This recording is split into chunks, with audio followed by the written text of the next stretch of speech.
Sa pagpapatuloy ng My Hero Academia, naalala ni Hawks ang kanyang malungkot na kabataan, na kung saan siya ay madalas na pinagmamalupitan ng kanyang ama, at ang tanging paraan niya para makatakas sa malupit na buhay, ay ang panonood sa balita ng mga heroes na nagsasagip ng mga tao. Ang ipanganak sa isang masaklap na pamilya ay isang sumpa, kaya't sa murang edad ay namulat na siya sa totoong hirap ng buhay. Hanggang dumating ang isang araw, na ang kanyang ama, ay nahuli ni Endeavor dahil sa paggawa ng isang krimen. Dahil sa insidenteng yun, namulat ang mga mata ni Hawks at sa wakas ay naramdaman niya na totoo at may dalang pag-asa ang isang bayani. Dahil sa takot sa pagkakahuli sa kanyang ama, ang kanyang ina ay hindi kinayanan at nagkaroon ng paranoia, at umabot sa punto na siya ay sinama ng kanyang ina paalis ng bahay, nang wala man lang silang ibang mapupuntahan. Samantala, sinubukan siyang utusan ng kanyang ina, na siya ay magnakaw gamit ang kanyang mga balahibo, ngunit kahit gaano man kadali sa kanya gawin ang ganitong bagay, ay hindi niya ito makakaya. Hanggang sa may nag-alok sa kanyang ina, na si Hawks ay ipagsasanay para maging isang hero, dahil siya ay nakitaan ng potensyal ng mga ito, at pinangakuan ng kanyang ina na makakatanggap ng magandang financial support sa gobyerno, ngunit ang kapalit nito ay puputulan na niya ang lahat ng koneksyon niya sa kanyang nag-iisang anak. Dahil sa isang pangarap na maging katulad ni Endeavor, at magliligtas ng mga tao balang araw, siya ay pumayag sa alok, at kinalimutan ang dating pangalan na Kigo Takami. Sa kalaunan, sa kabila ng pagtulog ni Hawks sa biyahe, ay ipinaliwanag nito kay Best Janice na inalagay niya ito sa isang deep freezing state, para lang malinlang si Dobby at akalaing siya ay patay na, at sa huli ito ang naging daan upang makuha ang tiwala ng kalaban, at makakalap ng mga mahalagang impormasyon laban sa mga ito. At sa kanilang paglalakbay, nakasalubong nila ang isang gang na nanggugulo sa isang kalye, agad naman itong napigilan ni Best Janice gamit ang kanyang Batmobile, bagamat ang marami sa mga tao ay nagpapasalamat, ngunit may mga ilan na rin sa publiko na bumaba ang pananaw pagdating sa mga bayani. Samantala, napagpasyahan ni Hawks na bumisita sa kanyang ina bago siya tuluyang humarap sa publiko, ngunit ang tanging nadatnan niya ay ang sulat nito, at ang nakasaad dito na ang kanyang ina ay pinilit magbigay ng impormasyon patungkol sa kanya, kaya ito ay humingi ng labis na tawad, at kahit ano pa man ang nagawa ni Hawks, siya ay buong pusong minamahal at pinagmamalaki nito.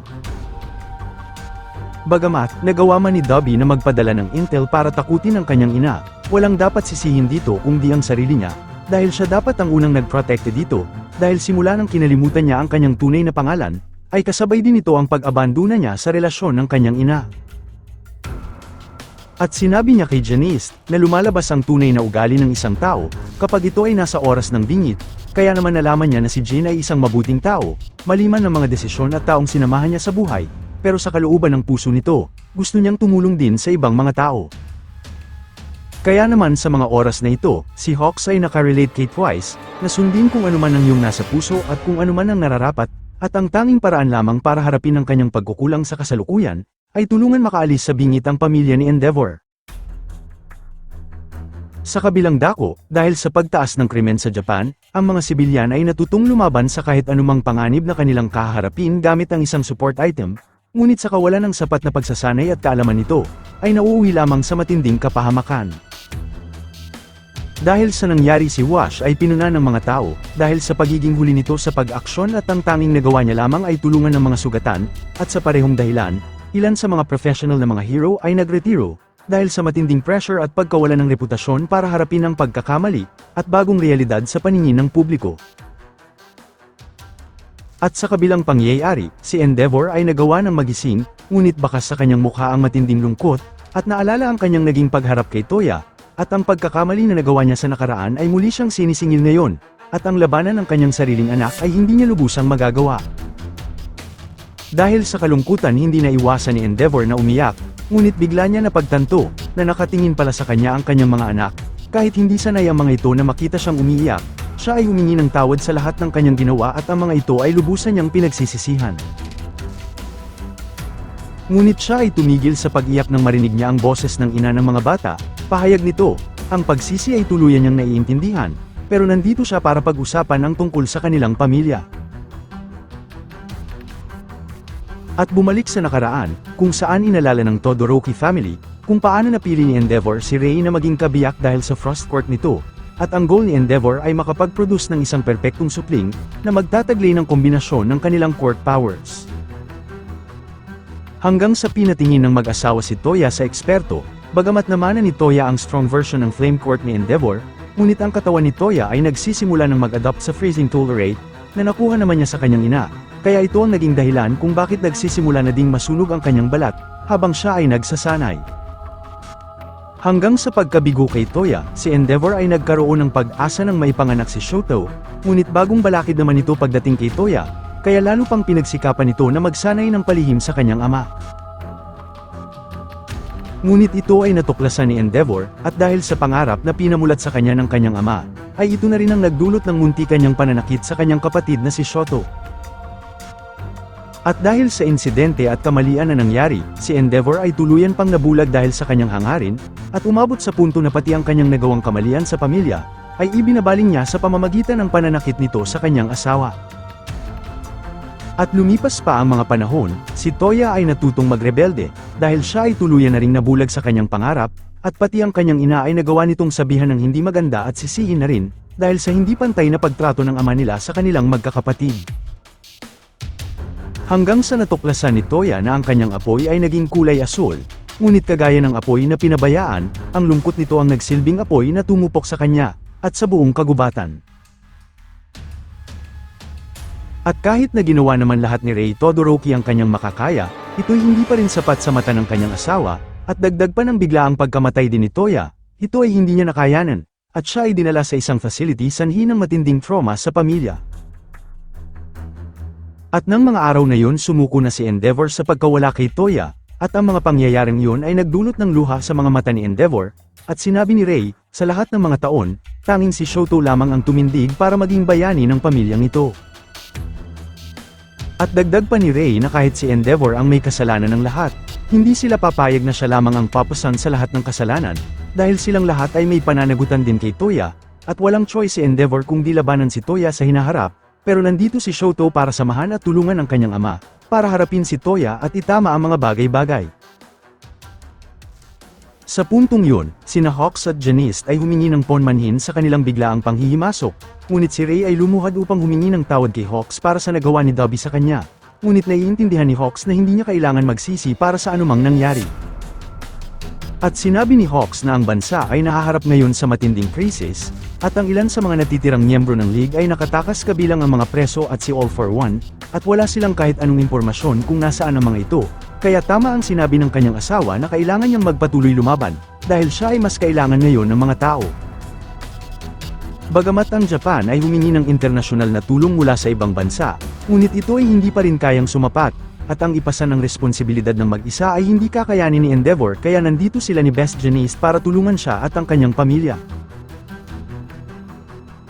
At si Endeavor ay muli na naman na humagulgol, dahil sa suporta at tulong ng mga tao na patuloy na naniniwala sa kanya. Pero bago muna humarap ang tatlong top hero sa publiko patungkol sa kanilang gagawing aksyon, ngunit si Hawks ay may interesadong tanong kay Endeavor kung ano ang kinalaman ng One for All sa naganap na laban nila kay Shigaraki, at si Endeavor ay may nakahandang sagot, patungkol kay Deku.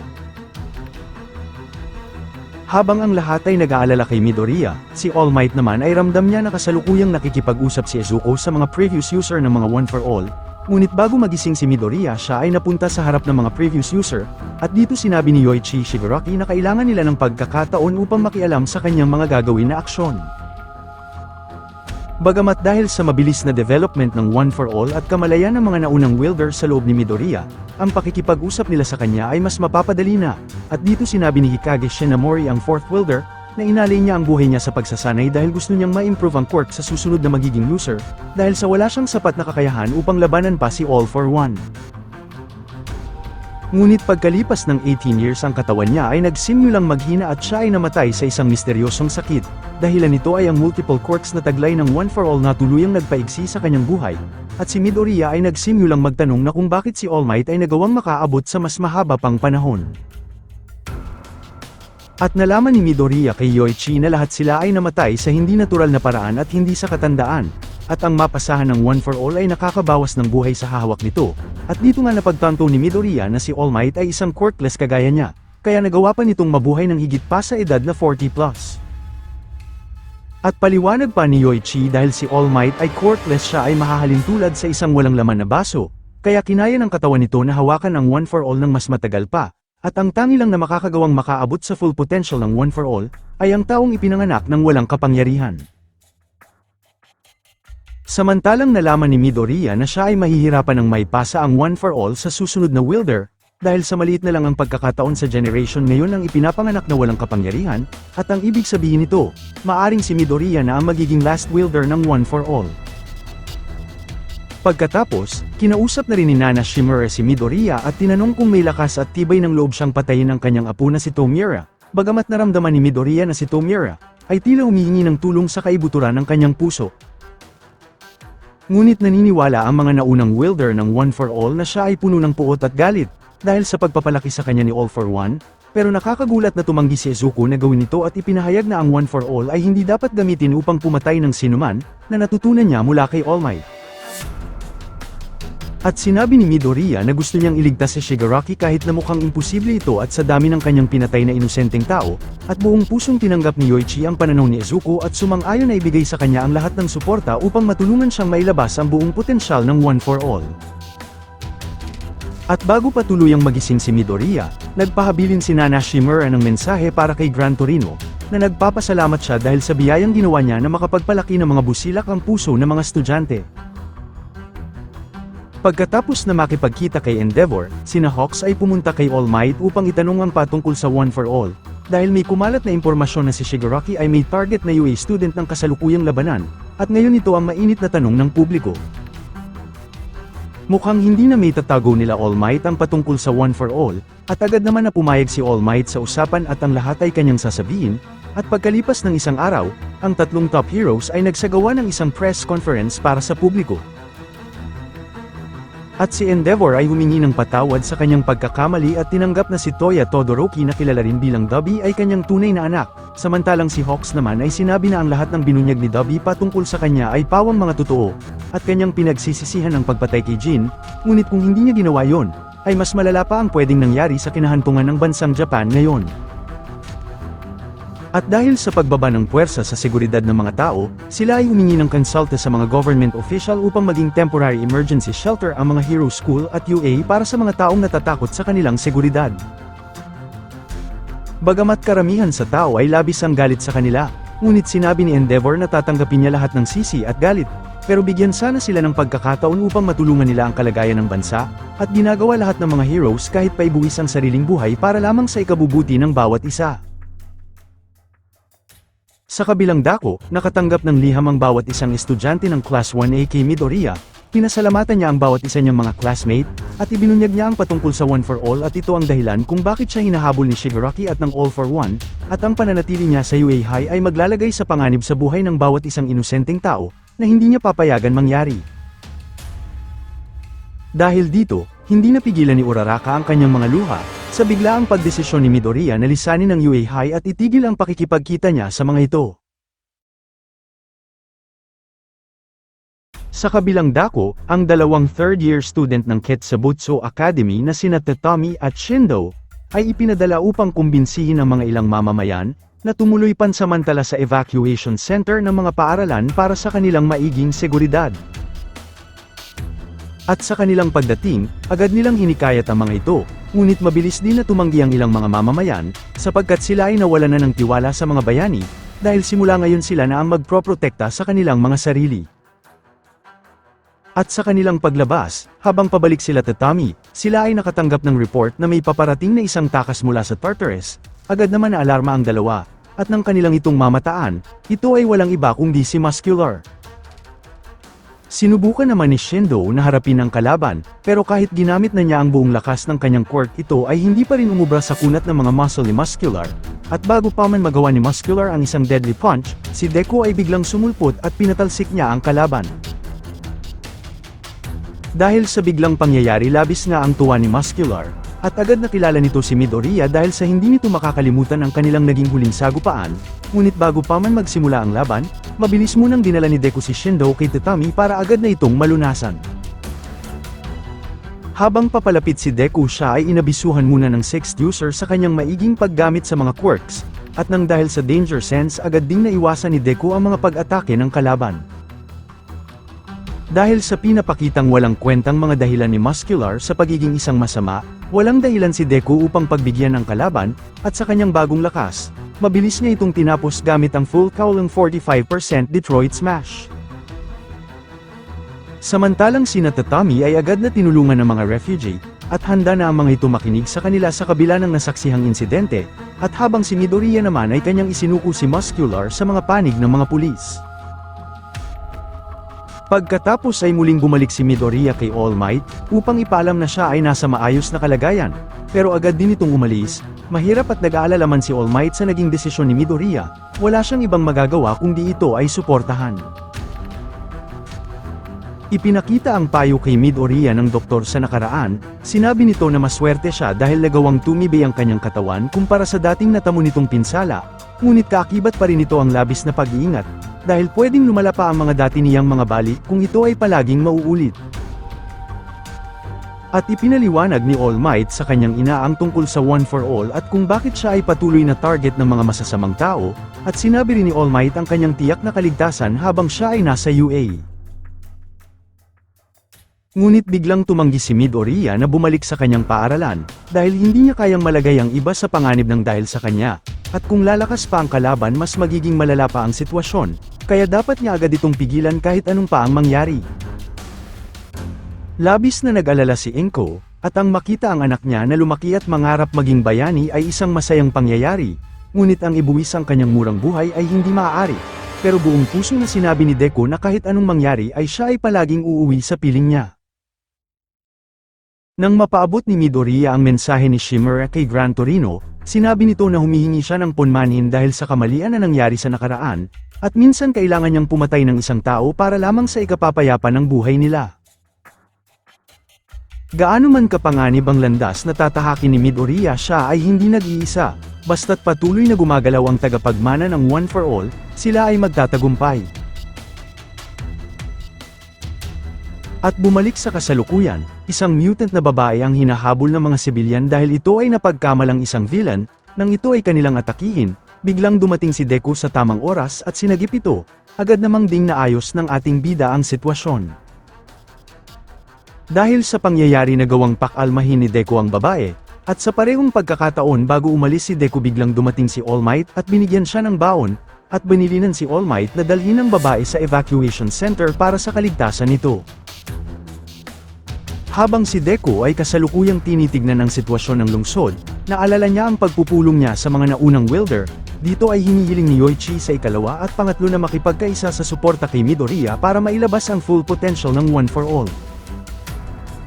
Pahayag ng dalawa, sa dami ng nagbuwis ng buhay para lamang mapigilan si All for One, mahirap para sa kanila na ipagkatiwala ang lahat sa isang bata na gustong iligtas ang kanilang kalaban, sa kabila ng kanilang mga pinagdaanan.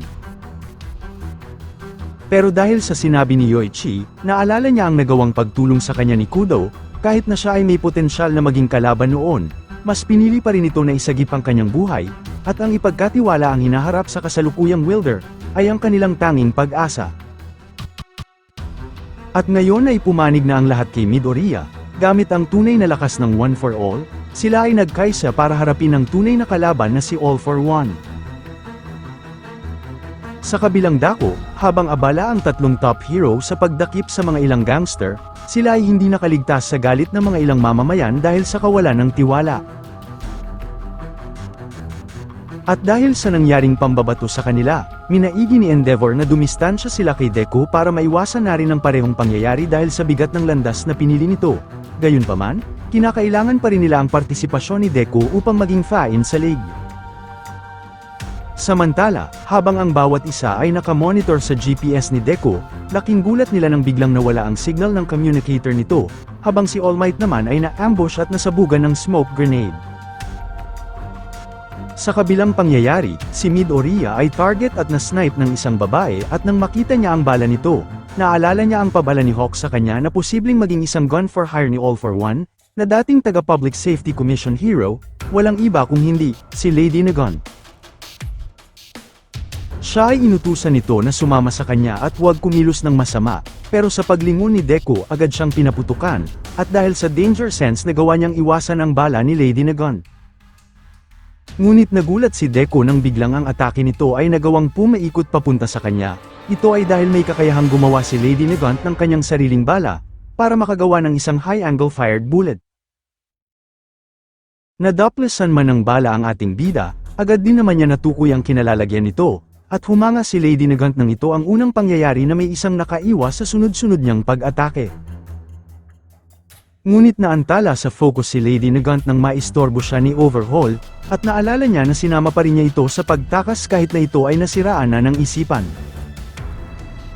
Nang dahil kay Overhaul, naalala niya na ito ay biktima din ng mga kurap na sistema ng mga namumuno sa Safety Commission, at ito ang naging dahilan upang mapapayag siyang maging tauhan ni All for One. Ang magiging trabaho niya ay hindi magiging madali, pero sa bagong kapangyarihan na ipinahiram ni All for One, ang airwalk ang kanyang magiging advantage.